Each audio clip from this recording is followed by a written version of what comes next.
Bismillahirrahmanirrahim. Assalamu alaikum my dear students. Welcome to your online class. I hope you all are doing well. Today we will complete our lesson My Side of the Mountain. So students, please open your English A copies and first of all you write the date, that is Wednesday 13, 2021. Then you write topic My Side of Mountain and focus word sentences. You have to double underline the topic and focus. Now you write words sentences. The first word is hide. Hide का मतलब होता है छुपाना. He is hiding the book under the table. यानी उसने किताब को table के नीचे छुपा दिया.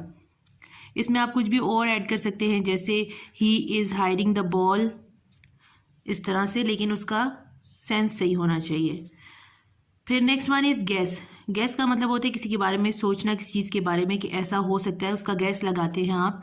जैसे आई gas that Pakistan will win the cricket match, यानी मैंने गैस किया है कि हो सकता है पाकिस्तान जो है वो क्रिकेट मैच जीत जाए. इसके बाद नेक्स्ट है स्मोकिंग. स्मोकिंग का मतलब होता है सिगरेट पीना. Smoking is bad for health, यानी स्मोकिंग जो है वो हेल्थ के लिए अच्छा नहीं है. फैल्कन. फैल्कन एक परिंदे का नाम है, जैसे ईगल है, इसी तरह फैल्कन भी एक परिंदा होता है बड़ा सा, जो कि ऊपर हवा में बहुत ऊंचा उड़ता है. तो इसका सेंटेंस है the falcon is flying high in the air, यानी फैल्कन जो है वो हवा में बहुत ऊंचा उड़ रहा है. इस तरह आप इसका ये भी सेंटेंस बना सकते हैं, जैसे I saw a falcon in the cage. ठीक है. फिर नेक्स्ट है हेल्दी. हेल्दी का मतलब होता है सेहतमंद, यानी we should use healthy food items in our diet, यानी हमें अपनी खुराक में हेल्दी फूड आइटम्स को इस्तेमाल करना चाहिए. सो स्टूडेंट्स, ये हमारे वर्ड सेंटेंसेस हो गए. इसी तरह आपने इसको कॉपी में कंप्लीट करना है. नीट एंड क्लीन आपका काम होना चाहिए. You have to draw the end line and the lines between the word sentences.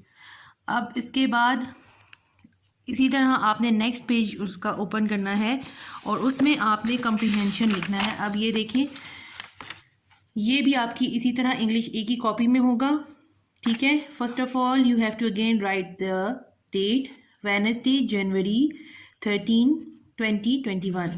Then you write topic, grammar and focus, comprehension.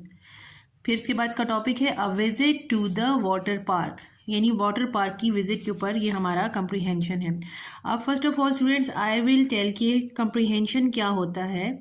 Comprehension ये होता है कि इसमें आपको एक पैराग्राफ दिया जाता है, उसमें डिफरेंट किस्म की इंफॉर्मेशन होती है और उसी इंफॉर्मेशन की बेसिक पे आपको क्वेश्चंस दिए जाते हैं और उन क्वेश्चंस के आपने आंसर इसी पैसेज में से ढूंढ के निकालने होते हैं. ये इसलिए होता है ताकि आगे बड़ी हायर क्लासेस में आप जब क्वेश्चन आंसर्स आपको खुद सर्च करने पड़े तो आपको पता हो कि किधर से मैंने इसको फाइंड करना है. So students, let's start writing.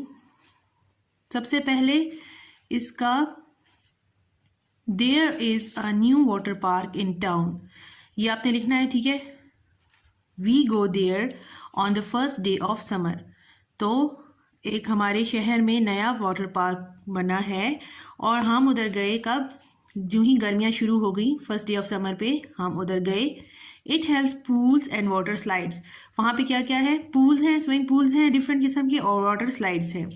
There are sprinklers to, और वहाँ पे स्प्रिंकलर्स भी हैं. अब स्टूडेंट, मैंने आपकी आसानी के लिए यहाँ पे ये वाटर पार्क ड्रॉ किया है. ये आपने कॉपीज़ में नहीं बनाना, लेकिन आपको वैसे ही मैं इंफॉर्मेशन के लिए बता रही हूँ कि ये देखें, ये जो स्लाइड्स होती हैं जिधर से बच्चे जो हैं वो पानी में अंदर जाते हैं, तो ये स्लाइड से इस तरह चढ़ के इधर से ये जाते हैं और साथ में इधर स्प्रिंकलर्स होते हैं जिधर से पानी जो है वो आ रहा होता है और उसमें बच्चे जो है एंजॉय करते हैं. और ये वाटर पूल है. तो ये वाटर पार्क का एक आपको मैंने आइडिया दिया हुआ है कि इस तरह से ये वाटर पार्क था और इसमें बच्चे जो थे वो एंजॉय कर रहे थे. तो यहाँ पे क्या लिखा हुआ है, देयर आर स्प्रिंकलर्स टू, तो वहाँ पे स्प्रिंकलर्स भी थे जिसमें से पानी आ रहा था. The slides are scary at first, तो स्लाइड जो थी जब मैं उसमें गई तो पहले तो मुझे उससे डर लगा. स्केरी का मतलब होता है डरना. आफ्टर द फर्स्ट राइड लेकिन जब पहली दफ़ा मैंने होता लगाया तो we love the water slides, तो मुझे उसमें मज़ा आना शुरू हो गया। फिर the sprinklers are cool on hot days, तो जब स्प्रिंकलर्स जो हैं उनमें ठंडा ठंडा पानी जो है वो आबशार में इसकी तरह से आता है उसके ऊपर फवारे की तरह, तो उसमें जो है वो ठंडक महसूस होती है। One of the pools make its own waves, उनमें से एक पूल ऐसा है कि जिसमें मशीन से खुद ही अपनी वेव्स आती हैं। तो all kids try to surf on the waves, तो सब बच्चे चाहते थे कि हम उधर पानी में उसको सर्फिंग करें। सर्फिंग आपने देखा है, जब हम पानी में इस तरह समंदर का पानी उछल के आता है तो उधर बच्चे जो हैं उसमें से यूं उसके साथ साथ मूव करते हैं, उनको उसमें सर्फिंग करने में मज़ा आता है। तो we really like the ice cream at the snack bar, तो हम भी जो है वो आइसक्रीम जो है वो हमने वहाँ पे बहुत ज़्यादा उसका मज़ा आ रहा था हमें आइसक्रीम खाने में। We are love the new water park, और हमें वाटर पार्क में बहुत मज़ा आया। अब इसी के क्वेश्चंस हैं, ठीक है। पहला क्वेश्चन क्या है, what is new in town. अब ये इस पैराग्राफ में से भी आपको इसी तरह क्वेश्चंस आएंगे और आपने इसको फाइंड करना है इसका क्या आंसर है। जैसे what is new in the town, तो अब हम क्या करेंगे, इसको यहीं से इसका आंसर ढूंढेंगे। तो देखें, जैसे पहली लाइन में इसका आंसर दिया हुआ है, there is a new water park in the town, तो इसका आंसर आप इसी तरह उतार लेंगे। तो ये आप इसका आंसर ऐसे लिखेंगे, ठीक है, there is a new water park in town. फिर सेकंड क्वेश्चन क्या है, what is scary at first, यानी शुरू में किस चीज़ से आपको डर लग रहा था। तो अभी आपको मैंने इसमें बताया है कि स्लाइड्स जो थी उससे बच्चों को पहले स्टार्ट में तो डर लग रहा था, लेकिन बाद में उनको इन्जॉय उसको किया। तो ये क्या है, इसका आंसर यहाँ लिखा हुआ है, the slides are scary at first. तो इसी तरह आपने ये आंसर जो है वो इधर लिख लेना है, ठीक है। ये हो गया सेकंड का आंसर। फिर थर्ड क्या है, what is cool in the hot day, यानी क्या चीज़ जो थी वो गर्मी के दिन में उनको उसमें ठंडक का एहसास हुआ। तो उसका क्या आंसर है, the sprinklers are cool on hot day. तो ये इसका आंसर यहाँ पे लिखा हुआ है, the sprinklers are cool on hot day, ठीक है। ये इसी में से ही आपने इन सब में से ही इसके क्वेश्चंस को ढूंढ के इधर आंसर देना है। फिर नेक्स्ट है, what do they love at the snack bar, तो स्नैक बार में उनको क्या चीज़ सबसे उसका मज़ा आया। इसका आंसर है, they love the ice cream at the snack bar, तो उन्होंने आइसक्रीम का उनको वहाँ पे उन्होंने इन्जॉय किया। ये जैसे ये लिखा है, we really like the ice cream at the snack bar, ठीक है। सो स्टूडेंट्स, ये आज आपका कॉम्प्रीहेंशन भी हो गया है। इसे एक और टॉपिक भी मैं आपको इंशाल्लाह नेक्स्ट क्लास में कराऊंगी। तो आपको कॉम्प्रीहेंशन में I hope you have fully understand all the question and answers. आपने इसको इसी तरह नीट एंड क्लीन लिखना है, इसी तरह आपने ये इसके साथ जो है एंड लाइन्स भी लगानी है।